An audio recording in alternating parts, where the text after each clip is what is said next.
Welcome to season 12 of the Parenting Aces Podcast, a proud member of the Tennis Channel Podcast Network. I'm your host, Lisa Stone, and this week we are talking more tennis tech, which I am super excited to share with you guys. I have with me Haitham Eletrabi, who is the founder and mastermind behind Tennibot.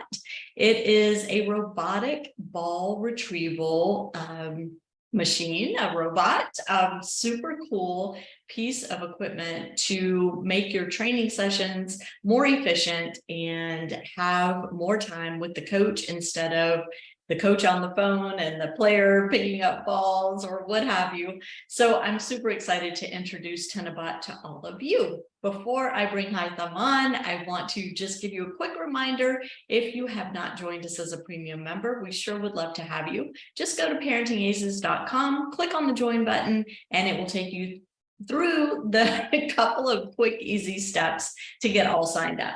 Now, sit back, relax, and enjoy my conversation with Haitham. Oh, and if you're listening to this, you might want to check out the video version. Again, going to parentingaces.com, the link is there, or you can go directly to our YouTube channel. Welcome to the podcast, Haitham. It's so good to see you again. I'm really excited to dig a little deeper into Tennibot with you. Thanks, Lisa. Thanks for having me, and it's always a pleasure. Yeah, absolutely. So since you're new to the podcast, I like to start with asking you what your tennis story is, how you got started in the sport. Sure. So I started with my mom and dad wanted my younger sister to become the next Steffi Graf of tennis. So I started her with tennis lessons. Funny enough, my sister Dalia wasn't that much. She liked the tennis, but she didn't like the running around and catching balls. So I would always go and be her warm-up partner, hitting partner before the lessons. And then we'll play a little bit. So this is how I was introduced to the sport of tennis, and I fell in love with it. And then I didn't play for a while after that. I stopped taking lessons, and then started playing right while I was in college, finishing up my undergrad degree back in Cairo University, Egypt. And fell in love right away with the sport again and started playing tennis more often, started volunteering for tournaments. I came to the US in 2009 to get my PhD from Auburn University. And when I came here, started playing tennis all the time. Whenever I wasn't working or doing research, I'll be on the court playing tennis, coaching people, helping people play amateur or juniors. I volunteer for a tennis tournament. I sat on the tennis board. Anything tennis related, I was in. I love it. I love it. And you kind of threw this away or mentioned it quickly, but you are from Egypt and you came to the States to further your education at Auburn University, fell in love with Auburn, Alabama too, right? And correct. Have stayed there. Yes. But tell us what you studied and what your PhD is actually in.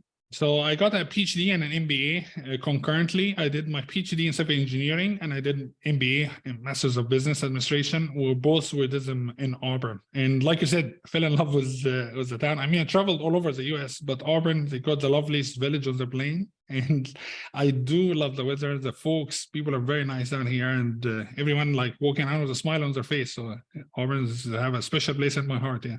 I love that. So how was Tennibot born? What's the story behind it? And well, I guess let's start with what is Tennibot, and then we'll dig into the story behind it. Sure. Tennibot is an autonomous tennis assistant that runs on the court, picks up tennis balls, and help improve your experience on the court. So allows you to do what you enjoy. A lot of people enjoy hitting the ball, whether you are hitting down the line, practicing serve, or getting those great shots in. But the tedious part of the sport for me personally, and apparently for a lot of people also, was picking up those balls. People who just want to rather keep hitting. You have limited amount of time on the court. So Tennibot solves this problem. Think of Tennibot as Roomba for tennis. Runs around the court, picks up tennis balls, so you don't have to. So you spend your limited time on the court hitting those balls. So this is Tennibot, yeah. Okay. And so how did you come up with the idea to create this robotic helper on the court? It was born out of frustration. As I was saying earlier, I was spending all my time on the court whenever I wasn't working, and taking lessons, rent the ball machines they have on the tennis center here in Yarbrough so I can play more. And then always, all that time I spent picking up balls was least favorite for me, frustrating. I want to get my serve better, but I can't if I'm spending half of my time practicing serve picking up balls, or I rent the ball machine, I'm paying for it, but then I spend 25% of my time, or 25 minutes picking up balls on the other side of the court. So one day, I think I had it. I couldn't do this anymore. So I went home and I said, okay, I'll buy something. Pick up balls for me.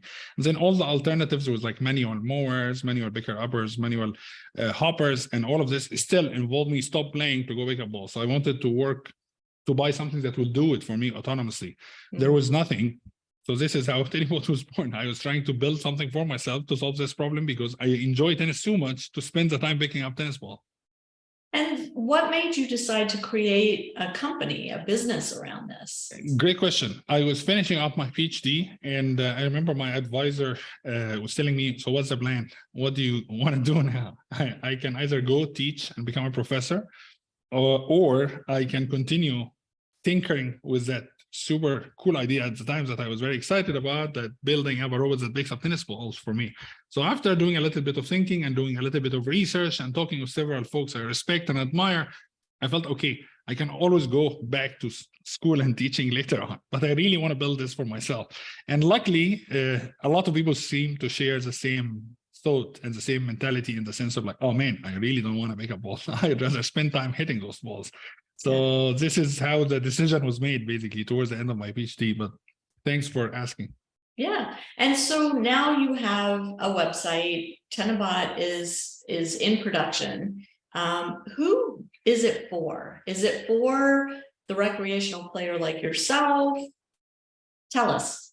Sure. So that's another great question. So for us, we've seen the most interest and the most obvious target customers are two categories. B2B, those are clubs, academies, resorts, coaches. They are wearing their tennis director hat. Those are people who are selling this, using this. They are on the court all the time. If it's a club or a resort, they're renting it out, or they use it to add value to the consumer and to the players who come to the court. Because you rent a ball machine, but they say you have to pick up the ball. So now they provide, some of them provide it for free as an add-on, just so that they spend more time, and some of them charge them for it. And then the other category is the B2C, which is individuals like myself, people who play tennis twice a week. They sign up for local leagues. They play in weekend tournaments. They practice serve. They take tennis lessons. Anyone who basically spends some serious time on the court or have enough interest to get better. If you play once a month, then obviously it's not the best fit for them. But if you play on the court, you are twice or more on the week per week on the court, or you're practicing serve, or you have a ball machine, or you practice serve, this will be a good fit for you. And we designed it because I designed it for myself. I want it to be portable. I can't leave it on the tennis court. I want to be able to fit it, and it fits in my Honda Civic hybrid trunk, so it's concise enough and easy to roll it off the court like a suitcase, because I wanted to be able to take it home and bring it from home, easy to charge. Comes with a charger that look like a laptop charger. You plug it anywhere and it charge, and then you'll be able to use it. So for us, having a portable solution was a must-have, because I wanted something to be able to take it. I can't just leave it on the tennis court. Right.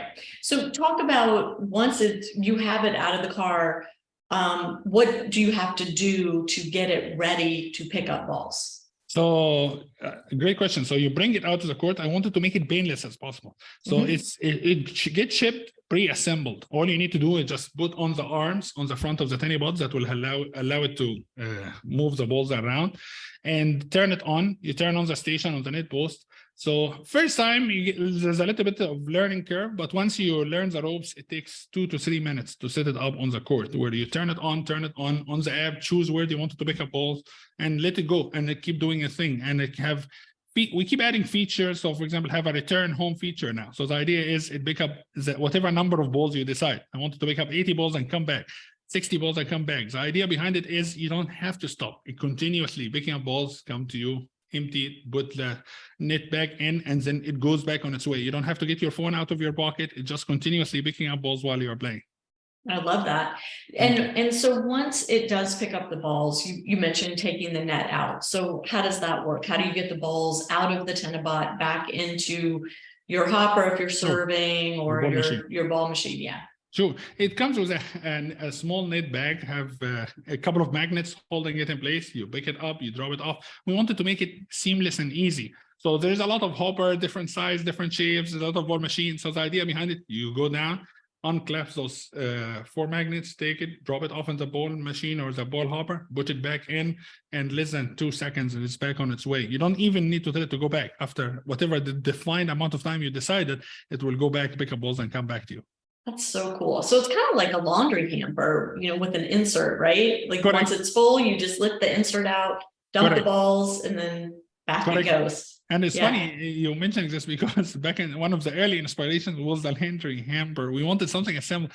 There's so many options out there, and we tried so many ideas because we wanted something seamless and easy enough that you don't have to bluster about or like, oh, did I put it right? No, we wanted seamless, easy, very easy to use and quick to put in and out. Mm-hmm. How much does it weigh? It's less than 30 pounds. With tennis balls in it full, it's around 35 pounds. Okay. So we wanted it to be, theoretically, you don't ever have to lift it, except when you're putting it in your trunk of your car. Other than that, you're just lifting up the back end when you're moving it. So all the weight is going on the front wheels. So it works, again, just like a wheelie suitcase. Correct. You lift it up, the wheels carry it for you out to your court. When you're done, same thing, lift it up. And you can transport it full of balls. Yeah? Yes. Okay. So again, it's a great place to store your balls too. If you're a person that likes to run a ball machine and have your own balls in there, it's a great way to, you just keep the balls in the Tennibot, wheel it out to the court, dump them in the machine. And I just think it's such a cool concept. And I'm hoping that by having you on the podcast that junior parents will see the value in investing in something like this, or even better, convincing the facility where their children train to have one or more of these on site, so that when the kids are out there having group or having private lessons, that there's more time spent actually hitting balls or interacting with the coach rather than picking the balls up around the court. Thank you so much. Yeah, for us, like the inspiration was always spend more time enjoying the amazing sport of tennis. Like I if you didn't notice, I really loved it. I really wish to get more people to play tennis, and by taking out the tedious parts, you get people more interested in getting better. Because a lot of folks coming in sport first time, they have some experience playing some other sports. They have a lot of potential. They have some eye-hand coordination. They can run around the court. I wish to get more people playing the sport and more people get to enjoy this lifetime sport. Yeah, well, you're preaching to the choir here. So yeah, absolutely. Talk about the price. Sure. It's $2,200 for the device. It comes with basically a white glove service in the sense of like, okay, it's a premium product. Obviously, want to make sure people have great experience with it. They can easily reach us if they have any problems. Want to make sure if something breaks, we are more than happy to send a loaner. If they like the loaner, they can keep it. If not, we can send them a new one. The idea, we want to elevate any concern have to do with the hardware element. And we wanted this to be as simple as people ordering on the website. We communicate with them, always reachable. It always makes us happy hearing all this excitement from the customers when they say, oh, okay, I had an issue with the app and I sent an email. Oh, wow, you guys called me within an hour. That's great. It's not always an hour, but that coincidentally was perfect time. So you picked up the phone and you just called me. This is amazing. I had a ball machine from a company. I've been trying for a month to get them to respond to my email. So having an amazing customer service help make those people our ambassadors in the future. Absolutely. Do you do any sort of B2B like affiliate program or discount or anything like that?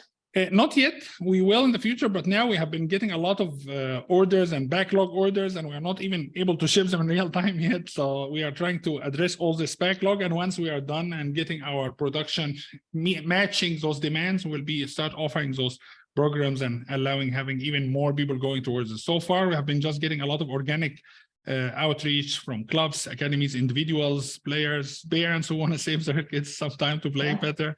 So we're getting those orders out of the door, and then by the end of the summer, we potentially start be able to ship in real time. Yeah. For the coaches and directors of tennis that might be listening to this or watching this, one thing I just want to throw out there is, yes, it's an initial out-of-pocket expense, but I suspect that you could recoup that cost pretty quickly by charging an extra $5, per group or per lesson to have Tennibot on the court and, really understand the time saved and how that's going to add value to the lesson or the group drills or the hitting sessions. So, I want to urge the coaches and the directors of tennis to really seriously consider this. I mean, 2,200 sounds like a lot for an initial investment, but I suspect they could recoup that cost pretty quickly.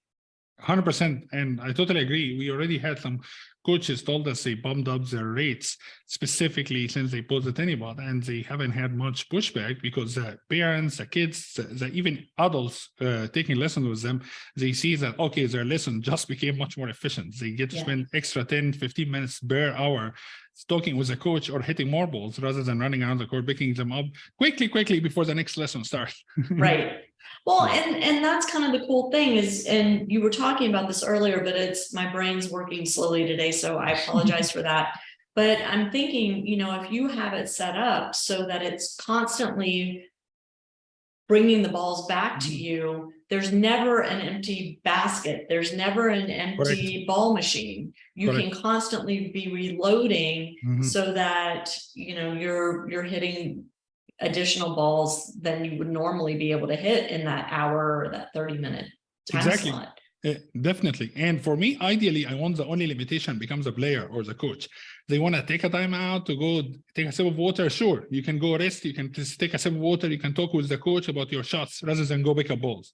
So even if you are not hitting this whole hour, take that break to bring more value and add more value to your game, whether if it's a coach talking with a player or if it's a player taking a sip of water, thinking, what am I doing? Is it a certain shot or am I getting into it or am I hitting it great? And take a moment to celebrate it, Well, you're taking a job away from all the tennis parents out there because I can't tell you how much time I spent during my son's developmental years on the court at his lessons and drill groups, along with the other parents. We were out there picking up the balls because we didn't want to interrupt the flow of the time between the coach and the kids. You're putting us out of work.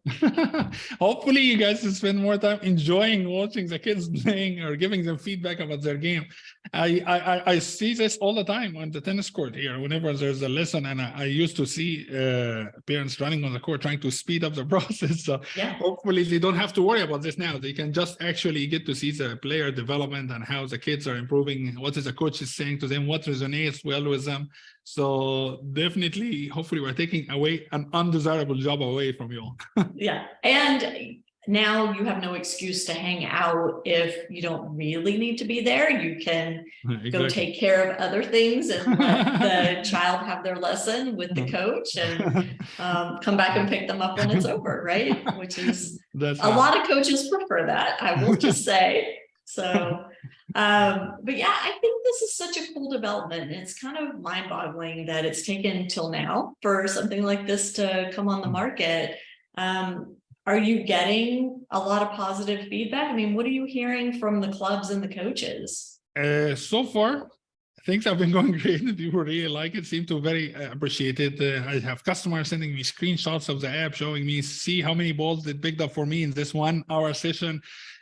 Folks saying, oh man, my back feels better just looking at it every day on the court. When I go play tennis, I don't have to bend down, pick up those balls. Coaches see the value add for their players, saying, oh, they have been, kids loving it. Some coaches have been using it as a motivational tool for the kids. They say, okay, if you hit 5 forehands inside out and you hit the cone, you get to control it, remote control it from the app for 5 minutes where you get it to pick up balls. Using it as a toy for the kids, even though it can do it autonomously, they're letting the kids control it like a toy. So far, I've been getting a lot of feedback from individuals and coaches and clubs. Clubs obviously see the value as a differentiator in the sense of like, either if it's a country club, some of them give it away as a tool for free. Anyone can rent it for an hour, use it, play around with it, whether you're playing with a coach or doing a serve practice and need ton of balls to get picked up.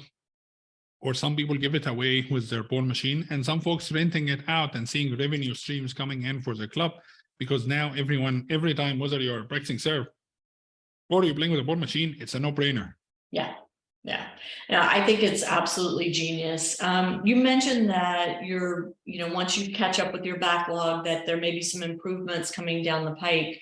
What improvements do you need? I mean, what are you finding that, you might want to tweak it here and there? A lot of stuff happening, luckily, on the software side, on the app. We're trying to do a lot of things that for us on the UX, for example, was very clear. But then a user come and say, "Oh, if I push this button, it will be able to move faster," or like, "Oh, this is how I can pick up balls right next to the fence." Mm. When a lot of balls are. Then, "Oh yeah, it was in the app." They say, "Oh, I didn't know." We're working on improving stuff like this.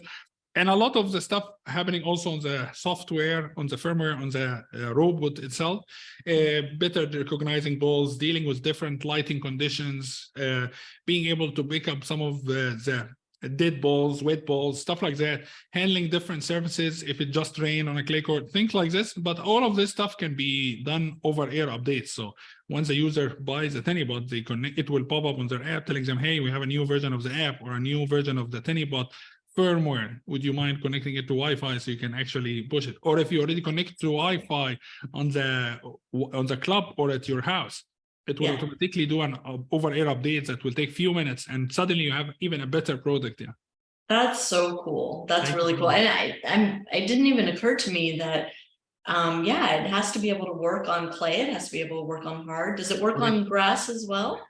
All the testing we've done so far have been on hard courts and clay courts. We haven't tested it on grass courts yet. We just can't find anything within like 300 miles away from here. Yeah, there are not a lot of grass courts in the Southeast. Yeah. But I mean, cool that it works on the clay too, and the clay doesn't clog the Great mechanism at question. all. So this was one of the main design requirements for us in the early days, because a lot of experience I had with ball machines, clubs wouldn't even let you have it on a clay court, saying it will mess up the mechanism and you can only use it in hard court. But I love playing on clay. I love the sliding element. I like the print of the ball on the line. So there's no concern if it's in or out. I know for a fact I have a mark. So this kind of clay, softer on the knee. I just love clay. So we wanted something that will work very reliably on clay. So we didn't use any kind of suction mechanism. We didn't use any kind of old school mechanisms that involve being impacted by debris or clay. So we use similar systems that you would find on shooting the ball or picking up the ball that you would find on a baseball machine. So keep it simple, keep it reliable. All the electronics is on a totally isolated compartment. It's not being impacted. It can handle some light rain. We wouldn't recommend you leaving it out in the rain, but the idea is if it starts raining on you and you can running back to your car or taking it back to the shed, it can handle this no problem. So we run our Tennibot all the time on clay. We have it here in our local facility at the clay courts, and we haven't seen any problem because it was intentional design. It needs to be able to handle clay from the get-go. I love that. All right. So if people want to order their very own Tennibot, how do they do that? They just need to go to www.tennibot.com, TENNIBOT.com, and I shared the link with you as well. They go there, they check out the videos, and then they can go to the pre-order, or they can just sign up for the early access list if they don't want to place an order yet, and we'll let them know when it's available so we can get it to them in as fast as we can. When are you expecting for them to be available again? So right now we are delivering all this backlog. We're still taking some pre-order, but all of this order in order to be shipped, those new batches will be coming in end of the summer. So August, September timeline, this is what we're aiming for, to start shipping new orders. Okay, very cool. We will have a link to the Tennibot website, of course, in the show notes on ParentingAces.com. Anything I've neglected to ask you that our audience needs to know? No, this was very enjoyable. Thank you so much, Lisa, for support and for all the great questions. And of course, excited to be with you on the podcast. Yeah, I love having you. I always love hearing about new innovations in our sport, and what a great tool for clubs, for coaches, for parents to invest in and really maximize your time on the court, maximize the opportunity to hit balls, maximize instructional time. And I hope everybody will go to tennibot.com, check it out, place your pre-order, and let's keep Haitham inventing and creating even more great tools for all of us that are passionate about this sport. Thank you so much. I really appreciate it, Lisa. Yeah, absolutely. To my audience, thank you so much for tuning in. We'll catch you next time on Parenting Aces.